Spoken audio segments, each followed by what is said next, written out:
যুক্তরাষ্ট্র আর ইসরায়েলের হামলার প্রতিশোধ নিতে এবার রীতিমতো দাঁত ভাঙা জবাব দিতে মাঠে নেমেছে তেহরান। মার্কিন অহংকার F-15 ফাইটার জেট আকাশ থেকে মাটিতে আশ্রয় ফেলেছে ইরান। সমুদ্রের দানব হিসেবে পরিচিত মার্কিন রণতরী আব্রাহাম লিঙ্কনকে লক্ষ্য করে ইরান ছড়েছে 4টি বিধ্বংসী ব্যালিস্টিক ক্ষেপণাস্ত্র।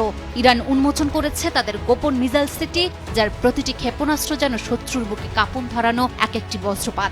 কিন্তু এখানেই শেষ নয়, ইসরায়েলেও তারা ছুড়ছে একের পর এক মিসাইল। প্রতিশোধের আগুনে জ্বলছে ইরান, আর সেই আগুনেই ছাই হতে চলেছে ওয়াশিংটন ও তেল আবিবের দম্ভ। খামেনির হত্যার প্রতিশোধ নিতে মরিয়া হয়ে উঠেছে ইরান। এখানে ওখানে সেখানে সবখানেই ছুটছে তাদের মিসাইল। আর তারই ধারাবাহিকতায় মার্কিন অহংকার এখন কুয়েতের মরুভূমিতে ধুলোয় লুটুপুটি খাচ্ছে।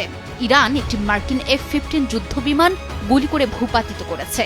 আল জাজিরার খবর অনুযায়ী ইরানের বিধ্বংসী হামলায় কুয়েতে বিধ্বস্ত হয়েছে বেশ কয়েকটি মার্কিন যুদ্ধবিমান। পেন্টাগন অস্বীকার করলেও ইরানের প্রকাশিত ভিডিও বলছে ভিন্ন কথা। মার্কিন বিমান বাহিনীর দামি F-15 এখন শুধুই ভাঙা লোহা। কেবল আকাশ নয়, নীল জলরাশিতেও ইরান চালিয়েছে হামলা। সমুদ্রের ত্রাস হিসেবে পরিচিত মার্কিন রণতরী USS আব্রাহাম লিঙ্কনকে লক্ষ্য করে 4টি ব্যালিস্টিক ক্ষেপণাস্ত্র ছুড়েছে IRGC।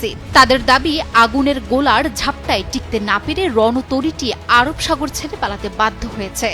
মার্কিন সামরিক বাহিনী একে মিথ্যা বলে ঢাকতে চাইলেও পারস্য উপসাগরে ইরানের এই হামলা এখন সবার জানা।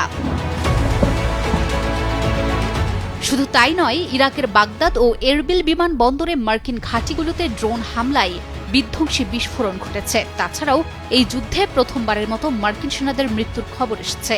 গত রোববার ইরানের নিখুঁত হামলায় প্রাণ হারিয়েছেন 3 মার্কিন সেনা, আর গুরুতর আহত অবস্থায় হাসপাতালে রয়েছে আরও অনেকেই। এদিকে প্রতিশোধের আগুনে জ্বলছে ইসরায়েলও। দখলদার ইসরায়েলের দখলকৃত ফিলিস্তিনের জেরুজালেমে আঘাত এনেছে ইরানের ব্যালিস্টিক মিসাইল। রয়টার্সের একটি ভিডিওতে দেখা যায় কয়েকটি জায়গা ছারখার হয়ে গেছে ইসরায়েলের। ধ্বংসস্তূপ সরানোর কাজ করছে ইসরায়েল। তাছাড়াও ইসরায়েলি সামরিক বাহিনীর বরাত দিয়ে আল জাজিরা জানিয়েছে, ইরান থেকে নতুন করে ঝাঁকে ঝাঁকে মিসাইল ইসরায়েলের দিকে ধাবিত হচ্ছে এবং দেশটির আকাশ প্রতিরক্ষা ব্যবস্থা সেগুলো প্রতিহত করতে কাজ করছে। ইরানের এই ঝটিকা মিসাইল সফর থেকে বাদ পড়েনি সৌদি আরামকোর তেল শোধনাগারও। দাউ দাউ করে জ্বলেছে রাশ তানুরার শোধনাগার। এখন শোধনাগারটি বন্ধ করেছে সৌদি।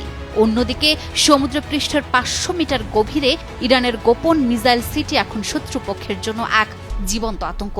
টর্পেডো লঞ্চিং সিস্টেম আর মাইনবাহী জাহাজে সজ্জিত এই ঘাঁটি যুক্তরাষ্ট্র এবং ইসরায়েলের বুকে কাঁপন ধরিয়েছে। প্রতিশোধের আগুনে আমেরিকা ও ইসরায়েলের সম্মিলিত শক্তিকে বৃদ্ধাঙ্গুলি দেখিয়ে ইরান তাদের নাস্তানাবুদ করছে। পশ্চিমা শক্তির দর্প চূর্ণ করে পারস্যের এই যোদ্ধারা বুঝিয়ে দিচ্ছে, অসম্মান অন্যায় সইবার দিন শেষ, এবার কেবল জবাব দেওয়ার পালা। Desk report, news 24।